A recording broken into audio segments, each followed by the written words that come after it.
Estou começando o que é liberdade de expressão. E eu começo respondendo que não é o direito de dizer e expressar o que bem entender em qualquer contexto, independentemente das consequências. Há uma certa visão romântica da liberdade de expressão que sempre recorre a uma frase clássica atribuída a Voltaire, aquele francês iluminista.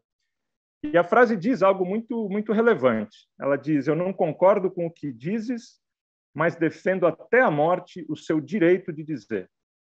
Ou seja, a liberdade de expressão não serve para elogiar, para agradar, para puxar o saco, para massagear o seu amigo com palavras simpáticas, mas serve justamente para ser chato, para te proteger do direito de ser desagradável, para discordar, para criticar, para gerar constrangimentos, até mesmo para defender ideias repugnantes. Mas mesmo esse direito, que chega ao ponto de poder defender algumas ideias repugnantes, esse direito tão elementar e primário para a democracia tem limites. E é aí que a conversa começa, é aí que a conversa fica mais animada, fica complexa, fica difícil. Porque eu acho que a melhor maneira de entender e de pensar não só a liberdade de expressão, mas qualquer liberdade, é que não há liberdade sem limites à liberdade. Não há liberdade de expressão sem limites à liberdade de expressão. E quem se pergunta se a liberdade de expressão tem limites, ou essa pessoa está mal informada, ou ela pode estar mal intencionada, e já por si só, usando dessa desculpa como uma espécie de mantra para validar qualquer estupidez ou qualquer agressão falada. Essa pessoa ou não entendeu ou dissimula. Portanto, a primeira conclusão é que a liberdade de expressão, ou calibrar a liberdade, é o feijão com arroz, rotineiro, de quem lida com direitos constitucionais e com liberdades. E aí, a pergunta, o que é a liberdade de expressão, ela se subdivide em pelo menos quatro subperguntas, né? Primeira subpergunta é: o que eu posso falar, então? E você pode falar muito, mas o direito te impõe certos limites. Por exemplo, você pode cometer crime ou ter que pagar uma indenização se você, por exemplo, caluniar, difamar, injuriar a pessoa, se você ameaçar, se você fizer apologia de crimes, se você incitar a violência, se você praticar ou induzir discriminação. Elas estão espalhadas por diversas leis e normas da nossa ordem jurídica, Constituição, Código Penal, entre outras leis. Mas, além de incitar, fazer apologia, tem outras coisas que talvez você possa fazer, e tem relação com o que eu disse agora há pouco, que é, bom, você pode incomodar, chatear, ofender, mas talvez haja uma fronteira que a liberdade de expressão precise respeitar. Talvez não, existe uma fronteira. O ordenamento jurídico fala esses verbos genéricos, não são fáceis de aplicar. Não é fácil saber em situações concretas quando que isso se aplica, mas é importante partir dessa premissa. E a partir de casos concretos, depois a gente pode conversar sobre como aplicar. Esse sim é o feijão com arroz, como eu disse, da atividade jurídica. Mas é um ponto de partida. Então, essa foi sobre o que eu posso falar, mas tem elementos de contexto importantes de se levar em conta. O primeiro elemento de contexto é se perguntar quem está falando.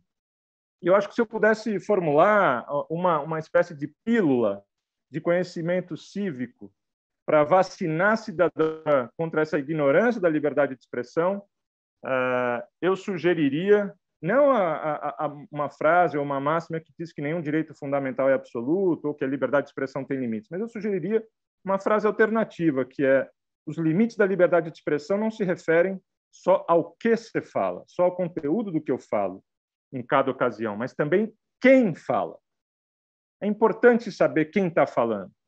Eu estou dizendo isso porque, por exemplo, a liberdade de autoridades públicas para se expressar não é exatamente a mesma coisa que um cidadão da esquina, que a minha, que a sua, ou que a minha como professor, que também já traz outra complexidade. Não é a mesma coisa quando um presidente da República diz que te odeia e vai e promete te enviar para a ponta da praia, que é uma metáfora que o regime ditatorial usou de um lugar de desova de corpos. Não é a mesma coisa quando um vice-presidente da República diz que índio é preguiçoso, ou que deputado defende a tortura e a ditadura, ou que juiz do STF palestra de maneira ofensiva sobre um partido político.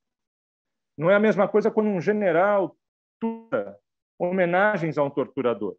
Então, agentes do Estado se sujeitam a um regime diverso de liberdade de expressão. É por intermédio deles que o Estado fala. E é por meio da conduta desses agentes que as instituições de Estado precisam se despersonalizar, se desvincular da pessoa, se despolitizar e assim por diante. Então, muitas autoridades precisam seguir rituais específicos que cidadãos comuns não precisam. Então, essa é uma segunda distinção importante. Acho que, quando a gente pensa nos limites da liberdade de expressão, a gente tem que diferenciar se é o cidadão, se é o profissional da ciência, da educação, da imprensa e das artes, se é um agente do Estado, ou mesmo se é uma empresa. Liberdade de expressão comercial tem limites específicos. Essa foi a segunda subpergunta. A terceira terceira pergunta de contexto é por qual meio você está falando? Você está falando na mesa de bar, na sala de aula, no debate da escola, num livro, num panfleto, num jornal, nas redes sociais, no WhatsApp? E essa é uma pergunta importante de contexto. Se a Constituição diz que todos podem falar, se todos têm igual liberdade de expressão, mas um fulano famoso pode falar nos jornais e atingir milhões de pessoas ao mesmo tempo, e minorias vulneráveis que, no máximo, falam ali dentro da sua comunidade. Será que alguns podem falar mais do que os outros? Alguns podem ser escutados por mais gente do que outros. Esse ambiente das redes, claro, melhorou as possibilidades e os canais para falar, mas essas considerações sempre foram importantes para se entender os limites da liberdade de expressão também. É diferente você mandar um bilhete, é diferente você falar nos microfones para 5.000 pessoas. E, finalmente, para responder a primeira grande pergunta, tem essa quarta consideração, que é quem pode restringir a liberdade de expressão. De onde vem o controle? De onde vem uma repressão? O mais óbvio, claro, é o Estado, por meios coercitivos e jurídicos. Nenhum outro ator talvez seja mais ameaçador quanto o Estado, ou pelo menos era o mais temido. Hoje, as plataformas digitais, por meios tecnológicos, seja por via de algoritmos, seja por políticas de moderação de conteúdo, com toda uma política de um regime sancionatório, aplicam punições sobre o que você fala na rede social. Isso é um modo de restringir a liberdade de expressão.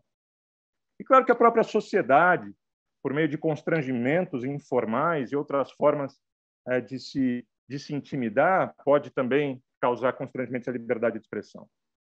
Então, acho que essa foi a primeira grande pergunta. O que é a liberdade de expressão? A liberdade de expressão é uma discussão sobre o que se fala.